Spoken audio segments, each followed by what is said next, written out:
एक बार की बात है, एक छोटे से गांव में एक सुखीराम नाम का अमीर आदमी रहा करता था। उसके पास बड़ा सा घर था, बहुत सारे खेत थे, घर में नौकर थे।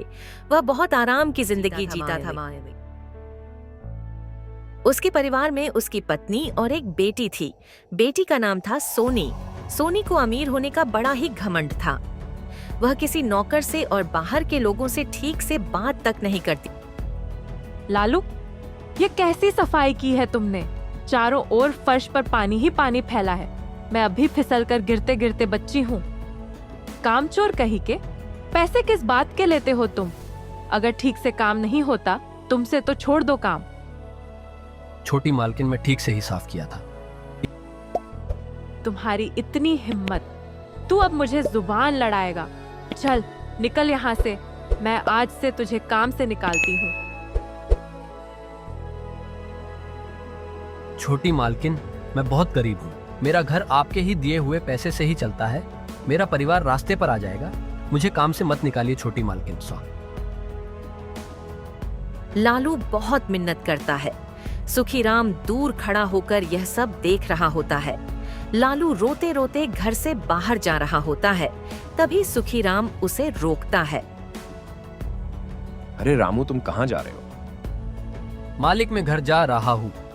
छोटी मालकिन ने मुझे काम से निकाल दिया। क्या हुआ कि वो काम से निकाल दिया? कुछ नहीं मालिक, आज सफाई करते वक्त फर्श पर थोड़ा पानी रह गया था और इस वजह से छोटी मालकिन ने गुस्से में मुझे काम से निकाल दिया। घर जाने की जरूरत नहीं, जाओ तुम वापस अपना काम करो। मैं सोनी से बात करता हूँ। सुखीराम सोनी के कमरे में जाकर सोनी से पूछता है, ये क्या है सोनी, तुमने इतनी सी बात पर लालू को काम से निकाल दिया? पिताजी, आपको इतनी सी बात लग रही है? उसने फर्श गिला कर रखा था। अगर मैं गिर जाती तो? और आप नहीं जानते, वह एक नंबर का कामचोर है। कोई भी काम ठीक से नहीं करता, इसलिए मैंने उसे निकाल दिया। आप ऐसे कामचोर लोगों को काम पे रखते हो। सोनी, ये क्या तरीका हुआ बात करने का? वह तुमसे उम्र में बड़े हैं और हमारे यहाँ कहीं सालों से काम कर रहे हैं। मैं उन्हें अच्छी तरह से जानता हूँ। आज तक उन्होंने हमें कभी शिकायत का मौका नहीं दिया। वह अपना काम बड़ी ईमानदारी से करते हैं और तुमने जिस तरह से उनसे बात की, यह मैंने सब देख लिया है। तुम्हें ऐसी बात नहीं करनी चाहिए थी। तुम्हें उनकी उम्र का लिहाज तो करना चाहिए था। पिताजी, आप एक नौकर के लिए मुझे इस तरह से बात कर रहे हैं। उसकी औकात नहीं है मेरी बराबरी करने की। सोनी, हर बात को पैसे से मत तोला करो। पैसे से भी बढ़कर कुछ और भी चीजें होती हैं दुनिया में। लोगों की इज्जत करना सीखो, वरना भविष्य में तुम्हें बहुत पछताना पड़ेगा। ये आप मेरी बेटी को इतना सुना क्यों रहे हैं? क्या हुआ है? देखो ना माँ, पिताजी मुझसे किस तरह से बात कर रहे हैं। कब से मुझे डांटे जा रहे हैं, वह भी उस कामचोर लालू की वजह से। क्यों जी, क्या हुआ? आप मेरी बेटी को इतना क्यों डांट रहे हैं? तुम तो चुप ही रहो। नंदिनी, तुम अपनी बेटी की तरफदारी मत करो। तुम कुछ नहीं जानती। इसने क्या किया है? इसको बड़ों की इज्जत करनी नहीं आती। तुमने ही इसे सिर पर चढ़ा रखा है। तुम्हारी वजह से ही इतनी बिगड़ गई है। इसे सब कुछ आसानी से मिल गया है और ज्यादा लाड़ प्यार की वजह से ही इसका यह हाल है। कल जाकर इसकी शादी होगी तो यह कैसे रहेगी? वहां भी लोगों की इज्जत नहीं करेगी, वहां भी बड़ों का अपमान करेगी और इससे हमारा ही नाम खराब होगा। तुम्हें अपनी बेटी को रहन सहन और बात करने की तमीज सिखानी पड़ेगी। ये सब सुनकर सोनी गुस्से से उस कमरे से बाहर चली जाती है। आप इतना गुस्सा क्यों करते हो? सोनी थोड़ी नादान है, धीरे धीरे सब कुछ सीख जाएगी। कब सीखेगी? उसकी शादी की उम्र हो गई है। तुम्हें उसे घर के काम और खाना बनाना सब कुछ सिखाना पड़ेगा। कल वह शादी करके दूसरे घर जाएगी और उसे कुछ बनाना पड़ेगा, तो कैसे करेगी? क्या बनाएगी और अपने परिवार को क्या खिलाएगी? ऐसे कुछ दिन बीत जाते हैं और एक दिन नंदिनी उसे बुलाती है और कहती है, बेटा, मेरे साथ रसोई में चलो। आज मैं तुम्हें खाना बनाना सिखाती हूँ। माँ, आपका दिमाग खराब हो गया है क्या? मैं और खाना बनाऊंगी। मैंने आज तक कभी रसोई में कदम नहीं रखा और ना ही रखूंगी। इतने नौकर चाकर किस लिए है जो मुझे खाना बनाने को कह रही हो? कोई जरूरत नहीं। बेटा, कल को तुम्हारी शादी हो जाएगी तो तुम ससुराल में कुछ बनाने की जरूरत पड़ी तो तुम क्या बनाओगी? सीख लो, तुम्हारे ही काम आएगा। मैं ऐसे घर में शादी ही नहीं करूंगी जहां मुझे खाना बनाने की जरूरत पड़े। मुझे सिखाने की कोई जरूरत नहीं। आप जाइए यहाँ से। धनीराम यह सारी बातें सुन लेता है। तभी वहाँ पर नंदिनी आती है। सुखीराम नंदिनी से कहता है, कुछ बोलने की जरूरत नहीं नंदिनी, मैं सब कुछ सुन लिया है। देखा तुमने, तुम्हारे लाड़ प्यार ने तुम्हारी बेटी को कितना बिगाड़ दिया है। अब तो तुम्हारी बात नहीं मानती। मुझे लगता है अब हमें इसकी शादी कर देनी चाहिए। हाँ, शायद आप ठीक कर रहे हैं। मैंने सोनी के लिए एक लड़का देखा है। कल लड़के के माँ बाप सोनी को देखने आने वाले हैं। बहुत अच्छा खानदान है, उनकी बहुत सारी जमीन है और बहुत सारे खेत खलियान हैं। वह लोग हमसे भी अमीर हैं।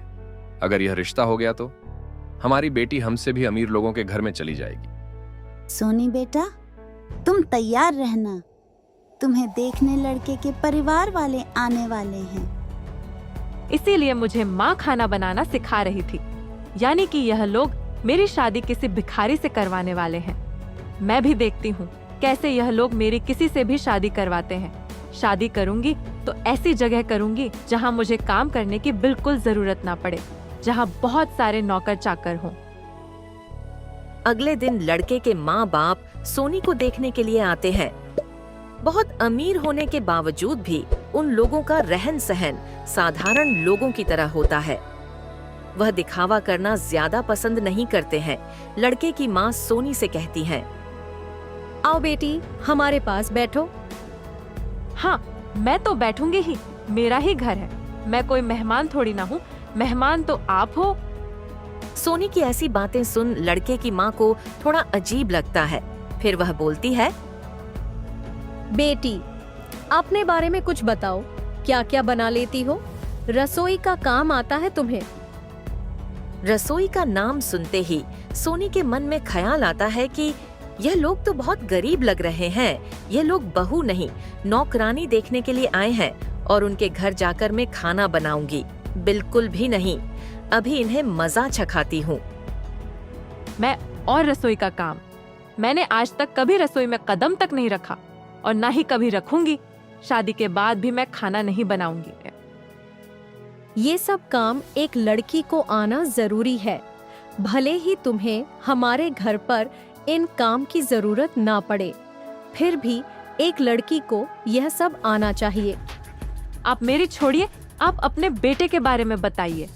आप अपने बेटे को साथ में क्यों नहीं लेकर आए? जरूर उसमें कोई कमी होगी, इसीलिए साथ नहीं लेकर आए। और आपकी बातों से तो ऐसा लग रहा है आपको बहू ना ही एक नौकर चाहिए। पिताजी, इन लोगों से कहिए यहाँ से चले जाए। मैं अपने कमरे में जा रही हूँ। मुझे ऐसे भिखारी के घर शादी नहीं करनी। इसके घर खाना बनाने वाला एक नौकर तक नहीं। सोनी गुस्से से वहाँ से चली जाती है और इतना बड़ा अपमान सुनकर लड़के के माँ बाप खड़े हो जाते हैं और बोलते हैं, ये क्या है सुखीराम जी? आपने हमारा अपमान करने के लिए हमें यहाँ बुलाया था क्या? सुखीराम दबी आवाज में बोलता है, मुझे माफ कर दीजिए, मेरी बेटी थोड़ी नादान है। सुखीराम, तुम अच्छे तरह से जानते हो मेरे बेटे के लिए बहुत अच्छे अच्छे रिश्ते आए थे, लेकिन हमारे बेटे को तुम्हारी लड़की पसंद आई, इसलिए हम उसे देखने के लिए आए थे। और तुम तो मेरे बेटे को देख चुके हो। वह किसी राजकुमार से काम नहीं, और तुम्हारी बेटी बिना देखे ही हमारे बेटे में कमियां निकाल रही है। और तुम जानते हो मेरे घर में तुमसे ज्यादा नौकर है। तुम्हारी बेटी को किसी काम को हाथ लगाने की जरूरत नहीं पड़ती, पर तुम्हारी बेटी को तुमने अच्छे संस्कार ही नहीं दिए। उसे पैसे का बहुत घमंड है। मेरे बेटे को देख लो, तुमसे कहीं ज्यादा अमीर होने के बावजूद भी मेरे बेटे ने कभी इस बात का घमंड नहीं किया। तुम्हारी बेटी को ना बड़ों का मान सम्मान करना आता है, ना बात करने की तमीज है। ऐसे ही कुछ दिन भी जाते हैं और सोनी को देखने और कहीं रिश्ते आते हैं, पर हर बार सोनी कुछ ना कुछ बहाना कर उनका अपमान करके भगा देती है। और सोनी की ऐसी हरकतों को देखकर सुखीराम को बहुत गुस्सा आता है। और वो अपनी पत्नी नंदिनी से बोलता, हे, बस बहुत हो चुका। इतने अच्छे अच्छे रिश्ते सोनी ने ठुकरा दिए। सोनी को उसके कर्म की सजा मिलनी चाहिए। हमसे भी कहीं ऊंचे खानदान के रिश्ते इसके लिए आए थे और उसने घमंड में आकर सबका अपमान किया। सोनी को सबक सिखाना ही पड़ेगा और उसे सबक तभी मिलेगा जब उसकी शादी किसी भिखारी से होगी। अब मैं सोनी के लिए कोई अच्छा सा खानदान नहीं, बल्कि एक भिखारी की तलाश करूंगा और एक भिखारी से ही उसकी शादी करूंगा। तभी उसे सबक मिलेगा, तभी उसे अपनी गलती का एहसास होगा कि उसने क्या किया है। यह आप क्या कर रहे हैं? सोनी हमारी इकलौती बेटी है और आप उसकी शादी किसी भिखारी से कर देंगे। ऐसा मत कीजिए, उसे माफ कर दीजिए। नहीं नंदिनी, पानी अब सर के ऊपर जा चुका है। सोनी ऐसे नहीं सुधरने वाली। तुम चाहे कुछ भी कह लो, मैं उसकी शादी एक भिखारी से ही करूंगा। सोनी सुखीराम को समझाने की बहुत कोशिश करती है। सोनी बहुत मना करती है, लेकिन सुखीराम नहीं मानता। एक दिन उनके घर एक भिक्षुक भीख मांगने आता है। सोनी, मैं तुम्हारी शादी इस भिखारी से करूंगा और तुम कुछ नहीं बोलोगी। ये मेरा आखिरी फैसला है।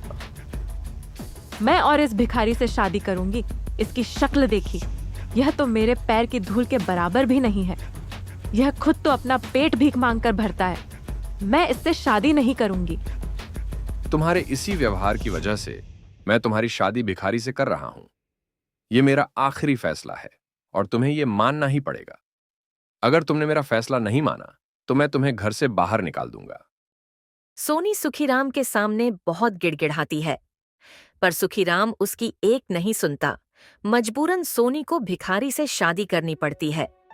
सुखीराम सोनी की शादी उस भिखारी से कर देता है और उसे उसके साथ भेज देता है। सोनी और वह भिखारी वहां से चले जाते हैं। थोड़ा दूर चलने के बाद सोनी बोलती है, मैं और नहीं चल सकती।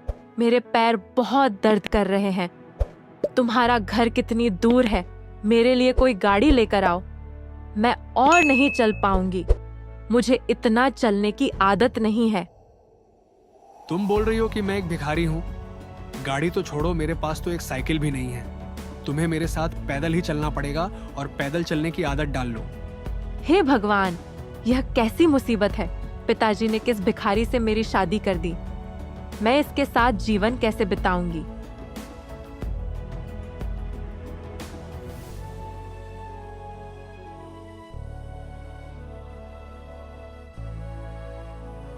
फिर सोनी आगे चलने लगती है।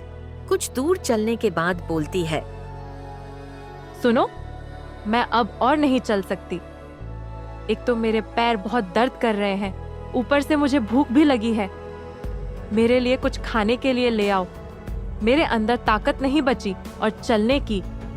अब भी मेरे पास तुम्हें खिलाने के लिए कुछ नहीं है। कल जो मैं भीख मांगकर लाया था, थोड़ा सा आटा घर में पड़ा है। घर जाकर बनाएंगे, तभी हमें खाना मिलेगा। अभी तुम्हें मेरे साथ ऐसे ही चलना पड़ेगा। ऐसे तो यहीं पर शाम हो जाएगी। जरा जल्दी जल्दी चलो। थोड़ी देर चलने के बाद सोनी को एक बगीचे में बहुत सारे फलों के पेड़ देखते हैं, जिन पर बहुत सारे फल लगे होते हैं।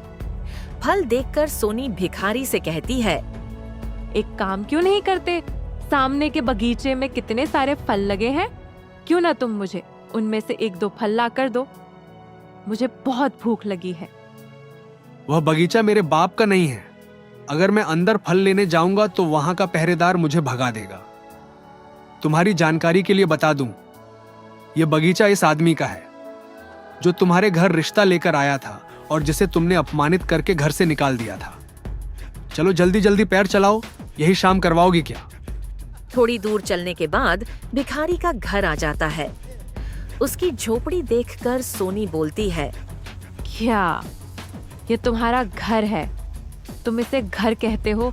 यह तो एक छोटी सी झोपड़ी है। इसमें मैं नहीं रह सकती। तुम्हें इसी में रहना पड़ेगा। मैं एक भिखारी हूं और मेरे लिए यही एक महल जैसा है। तुम्हें इसी में रहना पड़ेगा और अब ऐश और आराम भूल जाओ। तुम्हें मेरे जैसा ही जीवन व्यतीत करना पड़ेगा। चलो अंदर चलो, तुम जल्दी से खाना बनाओ। मुझे बहुत भूख लगी है। मैं और खाना बनाऊंगी। मैंने आज तक कभी रसोई में कदम नहीं रखा। मुझे खाना बनाना नहीं आता। तुम ही बना लो और मुझे भी खिलाओ। मुझे बहुत भूख लगी है। तुम मेरी पत्नी हो, तुम्हें मेरी बात माननी पड़ेगी। अगर तुम खाना नहीं बनाओगी तो तुम्हें भी भूखे ही रहना पड़ेगा। सोच लो, बनाना है तो बनाओ, नहीं तो भूखे ही सो जाओ। मेरा क्या है, मैं तो बाहर जाकर भीख मांगकर खा लूंगा, नहीं तो भूखा ही सो जाऊंगा। मुझे आदत है, तुम अपना सोच लो। मजबूरन उसे खाना बनाना पड़ता है। सोनी जैसे तैसे खाना बनाती है। थोड़ी देर बाद शाम हो जाती है और सोनी को नींद आने लगती है। तब सोनी भिखारी से पूछती है कि अरे, मैं यहाँ कैसे सोऊंगी? यहाँ कितनी गर्मी है। तुम्हारे घर में पंखा भी नहीं है। बिना पंखे के इस गर्मी में मैं नहीं सो पाऊंगी। मुझे पंखा लाकर दो। तुम्हें कितनी बार याद दिलाना पड़ेगा कि यह तुम्हारे पिताजी का घर नहीं है, यह मेरा घर है और मैं एक भिखारी हूं। तुम्हारी शादी एक भिखारी से हुई है और मेरे पास कोई पंखा नहीं है। अगर तुम्हें नींद नहीं आ रही है तो तुम बाहर जाकर सो सकती हो, जहां बहुत खुली हवा आ रही होगी। इतनी रात को मैं बाहर नहीं सो सकती। मुझे डर लगता है। तो फिर इधर ही सोना पड़ेगा। जैसे तैसे बहुत थकी होने के कारण सोनी सो जाती है। अगले दिन सुबह अरे, उठो उठो, मुझे भूख लगी है। मेरे लिए नाश्ता लेकर आओ। मुझे सुबह सुबह नाश्ता करने की आदत है। सुबह सुबह मेरा दिमाग क्यों खराब कर रही हो? इस वक्त कहाँ भीख मांगने जाऊं? कोई भीख नहीं देगा। दोपहर में जाकर मांगूंगा, शायद कोई दे दे तो तुम्हारे लिए कुछ खाने को लेकर लाऊंगा। कल का आटा और चावल बच्चा होगा ना, उसी से कुछ बना लो। कल का आटा और चावल कुछ भी नहीं बचा। मैंने सारा का सारा पका दिया है अब्बा। हे भगवान, 8 दिन का राशन तुमने एक ही दिन में खत्म कर दिया। तुम्हें कोई अक्ल है या नहीं? तुम्हारी माँ ने तुम्हें कुछ सिखाया है या नहीं? मैं कितनी मुश्किल से भीख मांगकर यह राशन लेकर आया था, जो मुझे 8 दिन तक चल जाता, और तुमने एक दिन में सब बर्बाद कर दिया। तुम तो मुझे भिखारी बनाकर ही छोड़ोगी। मुझे समझ नहीं आ रहा तुम्हारा कर्म खराब है या मेरे, जो मैंने तुमसे शादी कर ली। तुमसे बात करके कोई फायदा नहीं। अब मैं ही कहीं जाकर देखता हूँ, कहीं भीख मिल जाए तो लेकर आऊंगा। ऐसा कहकर भिखारी बाहर चला जाता है। घर के अंदर सोनी उदास होकर बैठ जाती है और सोचती है, मेरी माँ ने कई बार मुझे खाना बनाना सिखाने की कोशिश की, पर मैंने कभी उनकी बात नहीं मानी। अगर तब उनकी बात मान ली होती तो आज मुझ पर यह नौबत नहीं आती। मैंने 8 दिन का आटा एक ही दिन में खत्म कर दिया। अब पता नहीं कब खाना मिलेगा। थोड़ी देर बाद भिखारी घर आता है और बोलता है, ये लो, किसी ने मुझे कल की बासी रोटी दी है। थोड़ी सी चाय बना लो और इसके साथ यह रोटी खा लो। मैं और बासी रोटी? मैं आज तक कभी बासी रोटी नहीं खाई। मैं तो सुबह की रोटी शाम को नहीं खाती और तुम एक दिन पुरानी रोटी की बात कर रहे हो। मैं रोटी नहीं खा सकती। इतनी मुश्किल से सुबह सुबह तुम्हारे लिए नाश्ता लेकर आया हूँ और उसमें भी तुम नखरे कर रही हो। ठीक है, मत खाओ, मैं खा लूंगा। थोड़ी देर सोनी सोचती है, अगर मैं मना करती हूँ तो यह रोटी है, खा लेगा और पता नहीं दोपहर को खाना मिलेगा या नहीं। इससे अच्छा है कि मैं यह रोटी खा लेती हूँ। नहीं नहीं, मैं खा लूंगी। मुझे तुमसे ज्यादा भूख लगी है। ओम भिखारी सोनी से कहता है, अब खा लिया ना, अभी का तो हो गया, लेकिन आगे का सोचना पड़ेगा। अब कोई काम करो तुम। वैसे भी दिन भर घर में पड़ी रहोगी, उससे अच्छा है कि कुछ काम करो और पैसे कम कर लो। मेरे हाथ अकेले पड़ रहे हैं, दोनों कमाएंगे तभी कुछ खाने को मिलेगा। मैं क्या काम करूंगी? मुझे कोई काम नहीं आता। काम करना तुम्हारी जिम्मेदारी है। तुम काम करो और हमारा पेट भरो, यह मेरी जिम्मेदारी नहीं है। मैं कोई काम करने नहीं जाऊंगी, बता दे रही हूँ। हाँ, मैंने कभी अपने जीवन में घर का काम नहीं किया, कभी खुद के कपड़े तक नहीं धोए, और तुम मुझे बाहर काम करने के लिए भेज रहे हो। करना पड़ता है। तुम्हें कितनी बार बोलूं, यह तुम्हारे पिता का घर नहीं, एक भिखारी का घर है। यहां काम करोगी तभी खाने को मिलेगा। मुझे पता है कि मेरी जिम्मेदारी क्या है। तुम मेरी पत्नी हो और मैं अपनी जिम्मेदारी अच्छे से जानता हूं। मैं सिर्फ इतना कह रहा हूं कि घर में खाली बैठने के अलावा तुम दूसरे काम भी कर सकती हो, जिससे मेरा हाथ बटे और हम दोनों को अच्छा खाने को मिले। लेकिन मुझे कोई काम नहीं आता, मैं क्या करूंगी? एक काम करता हूँ, मैं पेड़ से आम तोड़कर लाता हूँ, क्योंकि तुम तो पेड़ पर चढ़ नहीं पाओगी। फिर हम उन्हें बाजार में बेच देंगे, जिससे हमें कुछ पैसे मिल जाएंगे। मैंने कभी ऐसा कोई काम किया नहीं है और मैं तो कभी घर से निकली भी नहीं। बाजार में कैसे आम बेचे जाते हैं यह भी मुझे नहीं पता। इसमें कोई बड़ी बात नहीं है। आम की टोकरी लेकर बाजार में बैठ जाना और जोर जोर से चिल्लाना, आम ले लो, रुपये 20 किलो आम ले लो। लोग अपने आप खरीदने आ जाएंगे।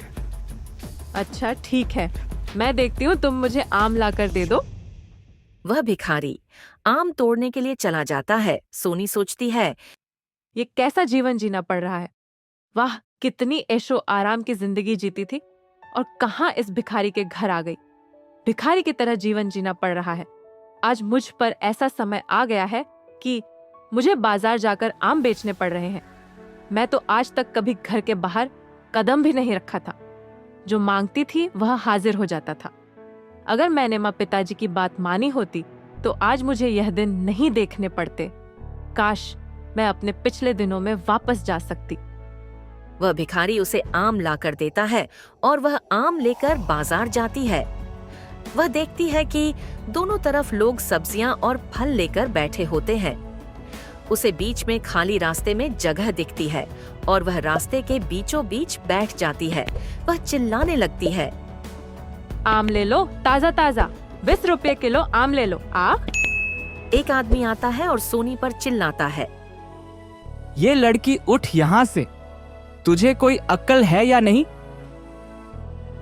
रास्ते के बीचों बीच कौन बैठता है? तुझे दिख नहीं रहा कि यहाँ से लोग आ जा रहे हैं? या उठ निकल यहाँ से। सोनी को यह सुनकर बहुत बुरा लगता है। उसका बहुत लोगों के सामने बड़ा अपमान होता है। वह रोते रोते घर चली जाती है। घर जाकर उसका पति पूछता है, क्या बात है, इतनी जल्दी आ गई? सारे आम बिक भी गए, तुमने तो बहुत जल्दी सीख लिया। चुप करो तुम। तुम्हें दिख नहीं रहा कि मैं रो रही हूँ? कोई आम नहीं बिके। अब क्या बात हो गई? सोनी अपने पति को बाजार की सारी घटना बताती है। फिर वह उसे कहता है, गलती तुम्हारी है, तुम्हें क्या जरूरत थी रास्ते के बीचों बीच बैठने की? तुम्हें इतनी भी अक्ल नहीं की। बाकी लोग कहाँ बैठे हैं? तुम्हें भी उनके बगल में जाकर बैठना चाहिए था ना। तुम बीच रास्ते में क्यों बैठ गई? मुझे क्या पता था, मुझे जहाँ खाली जगह दिख गई मैं वहीं बैठ गई। तुमसे एक काम भी ढंग से नहीं होता। तुमसे शादी करके मेरी किस्मत ही फूट गई। अब मुझे ही चलकर दिखाना पड़ेगा कि कैसे बेचा जाता है। दोनों बाजार की ओर निकलते हैं। रास्ते में एक बड़ा सा महल दिखता है। सोनी उसे देखकर अपने पति से पूछती है, ये देखो कितना बड़ा महल है। मेरा सपना था कि मैं शादी करके ऐसे ही महल में जाकर राज करूंगी। मैं तो यही सोच रखा था, लेकिन ऊपर वाले को शायद मंजूर नहीं था। क्या सोचा था और क्या हो गया। महल तो छोड़ो, मैं तो एक झोपड़ी में भिखारी की तरह जीवन गुजार रही हूँ। तुम्हारे कर्मों की वजह से तुम्हारे पिता ने मुझसे तुम्हारी शादी करा दी। जिस महल की तुम बात कर रही हो वह तुम्हारा ही होने वाला था। यह महल, वह फल का बगीचा और यह इतनी सारी जमीन उस आदमी की है जो तुम्हारे घर रिश्ता लेकर आया था। तुमने घमंड में आकर उसे ठुकरा दिया था। सोनी को यह सुनकर बहुत बुरा लगता है। उसे अपने की पर बहुत पछतावा होता है। काश मैंने उनका अपमान न किया होता। यह मेरे ही कर्मों की सजा है जो आज मुझे मिल रही है। मैंने घमंड में आकर कई गरीबों का अपमान किया है। उनके बारे में कभी नहीं सोचा। अपने माँ पिताजी से भी कभी ठीक से बात तक नहीं की। क्या सोच रही हो? यही कि तुम्हारी किस्मत खराब निकली, लेकिन मेरी किस्मत तुमसे भी ज्यादा खराब निकली।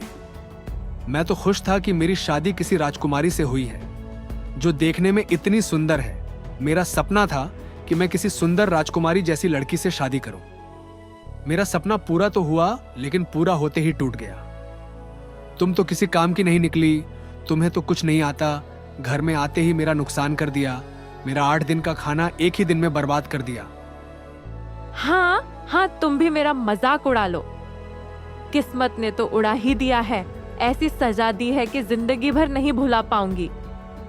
अगले दिन सोनी घर के बाहर बैठी होती है और उसका पति काम की तलाश में गया होता है। कुछ औरतें वहाँ से गुजर रही होती हैं, जो किसी दावत के बारे में बात कर रही होती हैं। सोनी उत्सुकता से पूछती है, आप लोग कहाँ जा रही हैं? अरे सोनी, हमारे गांव में सबसे अमीर आदमी के घर दावत है। हमें वहाँ खाना बनाने का काम मिला है, हम वही जा रही हैं। सुना है बहुत बड़ी दावत है, और हो भी क्यों ना, उनके पास बहुत पैसे हैं। आज उनके इकलौते बेटे का जन्मदिन है, इसलिए बहुत बड़ी दावत रखी गई है। और अगर तुझे अच्छा खाना बनाना आता है तो हमारे साथ तू भी चल सकती है। लेकिन तुझे बनाना आता हो तो ही चल, कुछ गड़बड़ नहीं होनी चाहिए, वरना तेरी वजह से हमें डांट पड़ेगी। सोनी सोचती है, अगर मैं उनके साथ चली जाऊं तो मुझे भी दावत का खाना मिल जाएगा। बहुत दिन हो गए दावत वाला खाना खाए, लेकिन अगर मैं सच बता दूं कि मुझे खाना बनाना नहीं आता तो यह मुझे साथ नहीं ले जाएंगे। एक झूठ बोल देती हूँ कि मैं अच्छा खाना बना सकती हूँ। नहीं दीदी, कोई गड़बड़ नहीं होगी, मैं बना लूंगी, मैं अच्छा खाना बना लेती हूँ, मुझे आपके साथ आने दो। फिर सोनी उनके साथ चली जाती है। वहाँ का माहौल देखकर सोनी के मुंह में पानी आ जाता है। वह सोचती है, 2 दिन से मेरे पति और मैं ठीक से खाना तक नहीं खाए। हे, ऐसा खाना तो हमें पता नहीं जिंदगी में कभी मिलेगा भी या नहीं। एक काम करती हूँ, यहाँ से थोड़ा खाना चुरा लेती हूँ, इसे घर ले जाकर अपने पति को खिलाऊंगी और खुद भी पेट भरकर खाऊंगी। सोनी चोरी से खाना उठाकर अपने घर की ओर जाने लगती है। तभी एक आदमी उसे पकड़ लेता है और गुस्से से पूछता है, लड़की रुको, कहाँ जा रही हो? यहाँ से खाना चुरा कर भाग रही हो? किसने इस चोर लड़की को अंदर आने की अनुमति दी? ये चोर यहाँ आई कैसे? सोनी रोने लगती है और गिड़गिड़ाते हुए कहती है, मुझे छोड़ दीजिए, मैं कोई चोर नहीं हूँ। मैं सिर्फ खाना लेकर जा रही थी, मैंने कोई चोरी नहीं की। मेरे पति और मैं 2 दिन से ठीक से खाना तक नहीं खाया है, इसीलिए मैं यहाँ से खाना लेकर जा रही थी। मुझे माफ कर दीजिए, मुझे जाने दीजिए। मैंने कभी जीवन में चोरी नहीं की है। मैं कोई चोर नहीं हूँ, बस अपने हालात से मजबूर हूँ। मुझे माफ कर दीजिए। तू ऐसे नहीं मानेगी, तुझे सजा तो मिलनी ही चाहिए। चल बड़े साहब के पास, वही तुझे सजा सुनाएंगे आप। वह आदमी सोनी को उसे घर के मालिक के पास ले जाता है। सोनी जैसे ही वहाँ पहुँचती है, वहाँ उसका पति खड़ा होता है। सोनी हैरान होकर पूछती है, तुम यहाँ क्या कर रहे हो? तभी वो आदमी बोलता है, यही इस घर के मालिक रामलाल है। ये दावत इन्हीं की दी गई है। आज हमारे मालिक का जन्मदिन है। मालिक, ये लड़की दावत से खाना चुराकर यहाँ से भाग रही थी। ये लड़की चोर है। ये सारी बातें सुनकर सोनी का सिर चकरा जाता है। उसे अपनी आंखों पर भरोसा नहीं होता, जैसे उसके पैरों तले जमीन ही खिसक गई हो। वह सोच में पड़ जाती है। यह कैसे हो सकता है? ये तो एक भिखारी था और एक छोटी सी झोपड़ी में मेरे साथ पिछले 4-5 दिनों से था। यह इतना बड़ा आदमी कैसे हो सकता है? यह कैसे संभव है? यह तो भीख मांगकर पेट भरता था, और इतनी बड़ी संपत्ति का मालिक कैसे हो सकता है? मैं अच्छी तरह से जानता हूं सोनी, तुम क्या सोच रही हो। तुम्हें अपनी आंखों पर भरोसा नहीं हो रहा, लेकिन यह सच है। मेरा नाम रामलाल है, ये सारी संपत्ति मेरी है, मैं ही मालिक हूं। मैं तुम्हें जब पहली बार देखा था तभी तुम मुझे बहुत पसंद आ गई थी। मैंने ठान लिया था कि तुमसे ही शादी करूंगा। मैं अपने माता पिता से बात की और तुम्हारे पिता से भी। जब मेरे माता पिता तुम्हारे घर आए तो तुमने उन्हें अपमानित करके घर से भगा दिया। मैं क्या करता? मैं तुमसे प्यार जो कर बैठा था। मैंने अपने माता पिता को मनाया और तुम्हारे पिता से भी बात की। तब तुम्हारे पिता और मैंने मिलकर तुम्हें सही रास्ते पर लाने के लिए यह नाटक किया। मैं भिखारी बनकर तुम्हारे घर आया और तुम्हारे पिता ने नाटक करके तुम्हें मेरे साथ भेज दिया, ताकि तुम्हें अपनी गलती का एहसास हो और तुम गरीब लोगों की कीमत समझ सको। सोनी को बहुत बड़ा धक्का लगता है और अपनी गलती का गहरा पछतावा होता है। मैंने तुम्हें यहाँ अपमानित करने के लिए नहीं बुलाया, बल्कि समझाने के लिए बुलाया है कि जो तुम लोगों के साथ करती थी वह कितना गलत था। हमें कभी अपनी संपत्ति और पैसे का घमंड नहीं करना चाहिए। तुम्हें इसी बात का एहसास दिलाने के लिए मैंने जानबूझकर तुम्हें पिछले 4-5 दिनों तक झोपड़ी में रखा, ताकि तुम समझ सको कि गरीब लोग किस तरह से अपना जीवन व्यतीत करते हैं, जिनका तुम बार बार अपमान करती थी। सोनी का सिर शर्म से झुक जाता है। वह अपने किए की माफी मांगती है। मुझे अपने किए पर बहुत पछतावा हो रहा है। मुझे माफ कर दीजिए। मेरा घमंड अब चूर चूर हो चुका है। मैं अच्छी तरह से समझ चुकी हूँ कि इंसान को कभी घमंड नहीं करना चाहिए। घमंड के कारण कभी किसी का अपमान ना ही करना चाहिए। सोनी अपने माता पिता से भी क्षमा मांगती है और अपने सास ससुर से भी। फिर वह खुशी खुशी उस महल में रामलाल के साथ रहने लगती है। ऐसे ही अच्छी कहानियां देखने के लिए इस वीडियो को लाइक करें और चैनल को सब्सक्राइब करें।